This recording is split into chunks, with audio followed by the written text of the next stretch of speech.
जी अस्सलाम वालेकुम एवरीवन। उम्मीद है आप सब लोग ठीक ठाक खैरियत से होंगे। आज का जो हमारा सेशन है द वेल कॉमर्स चैनल के ऊपर वो है हमारा वेट के ऊपर। ठीक है जी। एक वेट की जो वीडियो है वो हमने लास्ट हमारी बनाई थी, जो कि आपके उस चैनल पे मिल सकती है, आप जाके देख सकते हैं।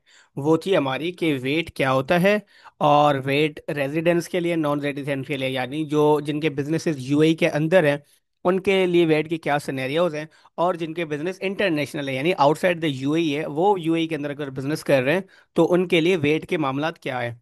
वो तो जी हमारी लास्ट वीडियो हमारी हो गई थी। ठीक है जी। आज का जो सेशन है वो हमारा है कि काफ़ी लोग ये कंफ्यूज हैं मेरी वीडियो देखने के बाद भी, या वैसे भी उनको कोई आइडिया नहीं रहता है कि जैसे मैंने बताया था कि 5% जो है वो आपने वेट पे करना होता है। ठीक है जी। उनको ऐसा लग रहा है कि मिसाल तौर अगर उनकी अमेजोन पे या किसी ई कॉमर्स प्लेटफॉर्म पे उनकी जो सेल मिसाल तौर आई है 100 दरम, तो 5 दरम उनको वेट देना है। या मिसाल तौर अगर किसी प्लेटफॉर्म पे उनको जो आई है, उनके जो सेल आई है वो आई है 1000 दरम, तो उस पर उनको जो वेट देना है वो देना है 5%। तो ऐसा नहीं है। ठीक है जी। इसमें सिंपली होता क्या है, इसमें सिंपली ये होता है कि आपको नेट वेट कैलकुलेट करना होता है। ठीक है जी। नेट वेट का मतलब ये होता है कि आपने जो ऑलरेडी वेट पे किया हुआ है उसको एक्सट्रैक्ट करते हैं, देन जो बचता है वो आपने वेट पे करना होता है। ये मैं आपको समझाता भी हूँ, और इसकी एक छोटी सी एग्जांपल भी मैं आपको करके दिखाता हूँ। ठीक है जी। चलते हैं नेक्स्ट स्लाइड पे। जी। उस पे आने से पहले लेकिन जिन्होंने जो अभी पहले वाला लेक्चर नहीं देखा उनको जस्ट आइडिया के लिए मैं यहाँ पे गाइड करने जा रहा हूँ कि सिंपली वेट होता क्या है। इन डिटेल अगर देखना है बिजनेस इन इन यूएई या आउटसाइड यूएई दोनों के लिए क्या क्या थ्रेशोल्ड है, क्या क्या रिक्वायरमेंट्स हैं, वो आप वो वीडियो देख सकते हैं। बट इसमें मैं आपको जस्ट बताने जा रहा हूँ कि वेट सिंपली होता क्या है। तो VAT stands for value added tax. ठीक है जी। Value added tax is an indirect consumption tax charge at each stage of the supply chain on most supplies and imports of goods and services in the UAE। यानी आप जो भी goods and services का जो है वो supply chain करते हैं, यानी आप सेलिंग करते हैं, उसके ऊपर आपको रिसीव होता है। अगर आप बाय करें देन आपको पे करना होता है। ठीक है। Weight registered businesses collect it on the federal tax authorities behalf while the end consumer ultimately bears the cost। ये बहुत इंपॉर्टेंट है। इसमें सिंपली बताया जा रहा है कि जो कि वेट रजिस्टर्ड बिजनेसेस हैं, जैसे कि मिसाल तौर आपका बिजनेस है, मेरा बिजनेस है, वेट रजिस्टर्ड है। ठीक है जी। हम क्या करेंगे, हम बायर से वेट कलेक्ट करेंगे on the behalf of FTA, federal tax authority. Buyer जो भी हमसे मिसाल तौर 100 दरम की शॉपिंग कर रहा है तो उसमें से 5 दरम जो होगा वेट होगा। 1000 दरम की कर रहा है तो उसमें 50 दरम जो होगा वो वेट होगा। वो हम फिलहाल बायर से कलेक्ट कर रहे हैं, देन हम क्वार्टरली जाके एफटीए की वेबसाइट पे जाके उसको सबमिट करवा देते हैं। ठीक है जी। अब वेट जो इंट्रोड्यूस हुआ था यूएई के अंदर वो हुआ था 1 जनवरी 2018। ठीक है जी। और ये कितना होता है, ये होता है 5%। लेकिन अभी भी हो सकता है आपको कंफ्यूजन हो कि 5% रेवेन्यू का पे करना है, किसका पे करना है, तो उसका मैं आपको चलें बताता हूँ नेक्स्ट स्लाइड में। The formula for calculating the net value added tax यानी net VAT payable to the UAE federal tax authority FTA is.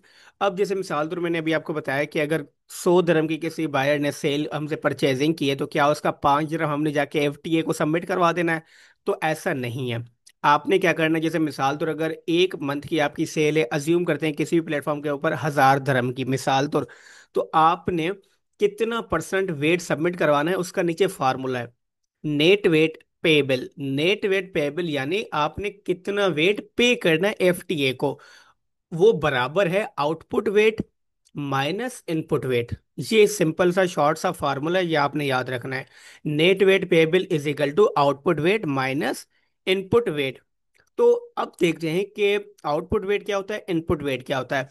Output VAT होता है collected VAT, the VAT you charge on your sales. जैसे अभी मैंने आपको example दी कि मैंने 1000 दरम का बिजनेस किया अमेजोन के ऊपर, तो उसमें से 5% मैंने बायर से रिसीव किया है, इसमें वेट जो कि बनता है 50 दरम।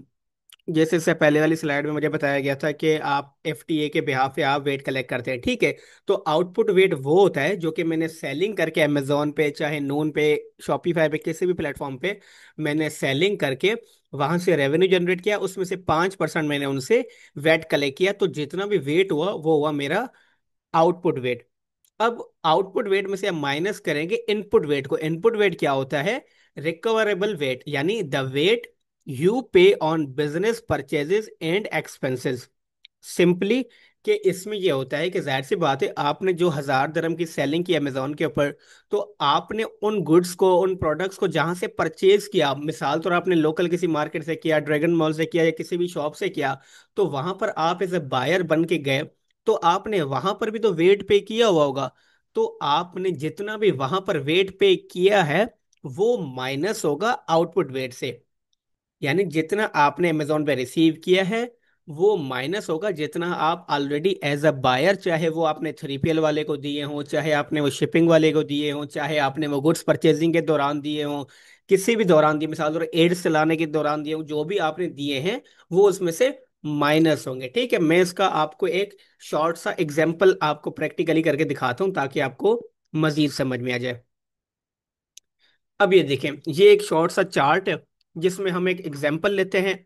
आपका जो भी बिजनेस है, जो भी वैल्यूज है, आप यहाँ पे ऐड करेंगे, आपको क्लियरली समझ में आ जाएगा। जैसे सबसे पहले लिखा हुआ है ट्रांजैक्शन। अब मैं अज्यूम कर रहा हूँ मैंने जो परचेजिंग की है या शिपिंग गुड जो लिखा हुआ है, मैंने परचेजिंग की है 500 dirham की। मैंने कितने की परचेजिंग की है? परचेजिंग मैंने की 500 dirham की।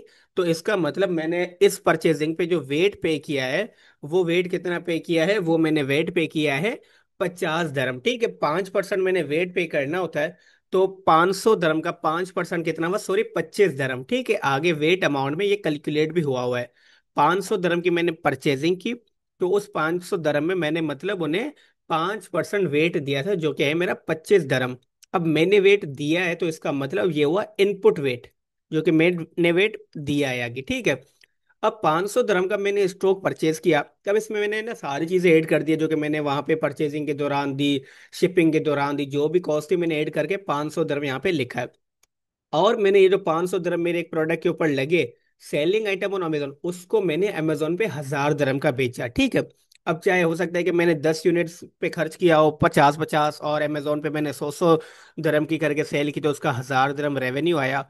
तो 1,000 dirham पे बायर से जो मैंने रेवेन्यू रिसीव किया, जो मैंने सॉरी वेट रिसीव किया, वो हुआ 50 dirham। ठीक है, तो 50 dirham, 1,000 dirham का 5% क्या हुआ? 50 dirham। ये क्या हुआ? आउटपुट वेट जो कि मैंने बायर से रिसीव किया। थर्ड वन आ जाता है अमेजोन फी। अब जाहिर सी बात है, 1,000 dirham ये अमेजोन तो मुझे नहीं देगा, अमेजोन अपनी फीस काटेगा इसमें से।